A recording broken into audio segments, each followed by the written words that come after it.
ಸಂವಿಧಾನವು ಅಪಾಯದಲ್ಲಿದೆ. ಅದು ಹೆಚ್ಚು ದಿನ ಉಳಿಯೋದಿಲ್ಲ.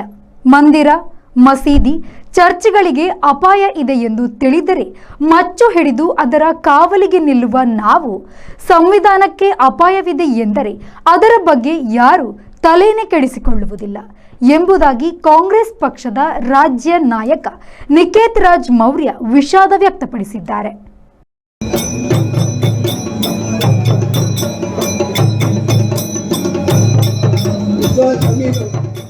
ಅವರು ಕಾಪುಪೇಟೆಯಲ್ಲಿ ರಕ್ಷಣಾಪುರ ಜವಣೇರ್ ಆಯೋಜಿಸಿದ ಸಂವಿಧಾನ ಉಳಿಸಿ ಬೃಹತ್ ಕಾರ್ಯಕ್ರಮದಲ್ಲಿ ಭಾಗವಹಿಸಿ ಮಾತನಾಡಿದರು. ಸಂವಿಧಾನ ಇಲ್ಲವಾಗಿದ್ದರೆ ಮಂದಿರ, ಮಸೀದಿ ಇದ್ದರೂ ಅದು ನಮ್ಮದಾಗಿ ಇರುತ್ತಿರಲಿಲ್ಲ. ಇಂದಿಗೂ ಅದು ನಮ್ಮದಾಗಿದ್ದರೆ ಅದಕ್ಕೆ ಕಾರಣ ಬಾಬಾ ಸಾಹೇಬ್ ಡಾಕ್ಟರ್ ಅಂಬೇಡ್ಕರ್ ಬರೆದ ಮನುಷ್ಯ ಸಂವಿಧಾನದಿಂದಾಗಿ. ಡಿಸಿ, ಎಸ್ಪಿ, ಯಾವುದೇ ಮಟ್ಟದ ರಾಜಕಾರಣಿಗಳನ್ನು ನಾವು ನಮ್ಮ ನಾಯಕರು ಎಂದುಕೊಂಡಿದ್ದೇವೆ. ಆದರೆ ನಮ್ಮ ಸಂವಿಧಾನದ ಅಡಿಯಲ್ಲಿ ಇವರು ಯಾರು ನಮ್ಮ ನಾಯಕರಲ್ಲ, ನಮ್ಮ ಸೇವಕರು ಎಂದರು. ಸಂವಿಧಾನ ಉಳಿಯಲ್ಲ, ಸಂವಿಧಾನ ಅಪಾಯದಲ್ಲಿದೆ.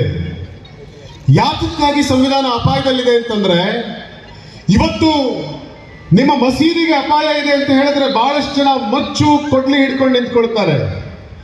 ನಿಮ್ಮ ದೇವಸ್ಥಾನಕ್ಕೆ ಅಪಾಯ ಇದೆ ಅಂತ ಹೇಳಿದ್ರೆ ಬಹಳಷ್ಟು ಜನ ಮಚ್ಚು ಕೊಡ್ಲಿ ಹಿಡಿದು ನಿಲ್ತಾರೆ.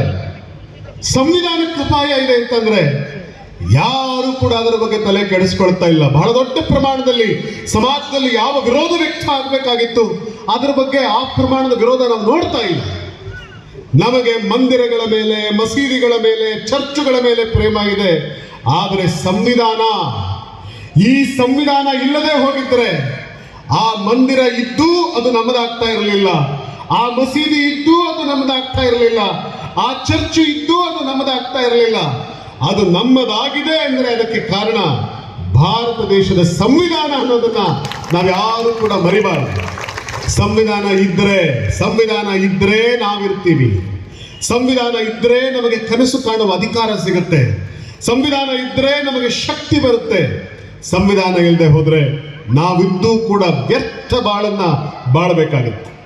ನಾನು ತೀರಾ ಇತ್ತೀಚೆಗೆ ಯಾರೋ ಒಬ್ರು ಧರ್ಮಗುರುಗಳು ಮಾತಾಡೋದು ಕೇಳಿಸ್, ಆದ್ರೆ ಕೇವಲ 75 ವರ್ಷಗಳ ಈಚೆಗೆ ನಾವು ಬಾಬಾ ಸಾಹೇಬ್ ಅಂಬೇಡ್ಕರ್ ಅವರು ಬರೆದಿರುವಂತಹ ಮನುಷ್ಯ ಸಂವಿಧಾನವನ್ನ ಭಾರತ ದೇಶ ನೋಡ್ತಾ ಇದೆ. ಇಷ್ಟು ಪುಟ್ಟ ಕಾಲದಲ್ಲಿ ಈ ಸಂವಿಧಾನ ಮಾಡಿರುವಂತ ಬದಲಾವಣೆಯನ್ನ, ಕ್ರಾಂತಿಯನ್ನ ನೋಡಿ ಜೀರ್ಣಿಸ್ಕೊಳ್ಳಕ್ಕಾಗದೇ ಇರುವಂತ ಜನ ಈ ಸಂವಿಧಾನವನ್ನು ಟೀಕೆ ಮಾಡ್ತಾ ಇದ್ದಾರೆ. ಈ ಸಂವಿಧಾನ ಜಾರಿಗೊಂಡ ದಿವಸ ಅವತ್ತೂ ಕೂಡ ಒಂದಷ್ಟು ಸಂಘಟನೆಗಳು ದೇಶಭಕ್ತಿಯ ಮುಖವಾಡಗಳನ್ನ ಹಾಕೊಂಡು ಈ ದೇಶದ ಜನರ ದಿಕ್ತಪ್ಪಿಸ್ತಿರುವಂತ ಸಂಘಟನೆಗಳು ಅವತ್ತೂ ಕೂಡ ಅದರ ಮುಖ್ಯಸ್ಥರು ಸಂವಿಧಾನದ ವಿರುದ್ಧ ಮಾತನಾಡಿದ್ರು. ಈ ಸಂವಿಧಾನ ಬದಲಾಯಿಸಬೇಕು ಅಂತ ಮಾತನಾಡಿದ್ರು.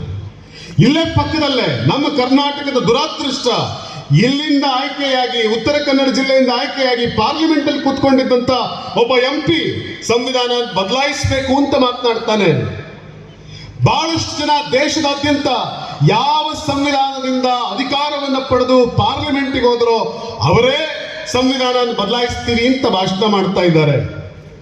ಆದ್ರೆ ಈ ದೇಶದ ಪ್ರಜೆಗಳಾದ ನಾವು ಸಂವಿಧಾನನ ಬದಲಾಯಿಸಿದ್ರೆ ನಮ್ಮ ಪರಿಸ್ಥಿತಿ ಏನಾಗುತ್ತೆ ಅಂತ ಅಮ್ಮ ಒಂದು ಕ್ಷಣ ಆಲೋಚನೆ ಮಾಡಿ ನೋಡಿ. ಇಷ್ಟು ದಿನ ತಾಯಂದಿರು ಕೂತಿದ್ದೀರಿ.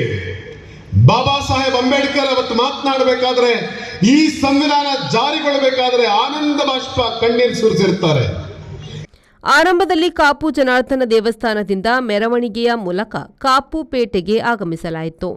ಸುಮಾರು 4,000 ಮಂದಿ ಸೇರಿದ ಬೃಹತ್ ಸಭೆಯಲ್ಲಿ ಮಹಿಳೆಯರಿಗೆ ಪೂರ್ವ ನಿಯೋಜನೆಯಂತೆ ಸೀರೆ ಹಂಚಲಾಯಿತು.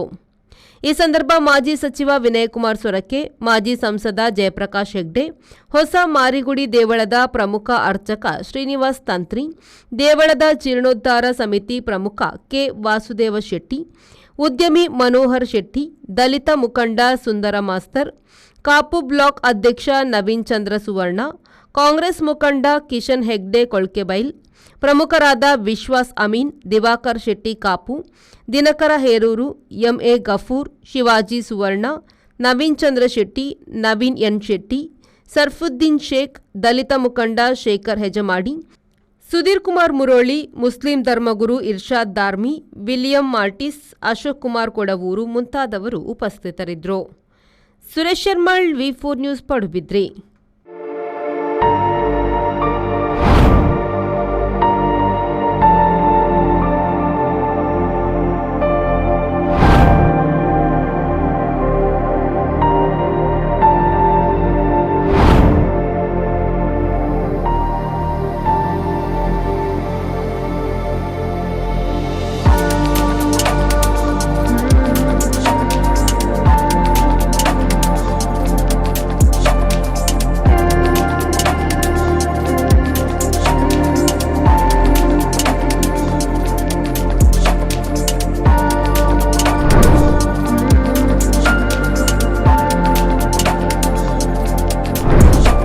Our balcony garden, Vertex Street, Kadri Kamla Road, Mangalore. Call 8197 104 042 or 7899 282 403.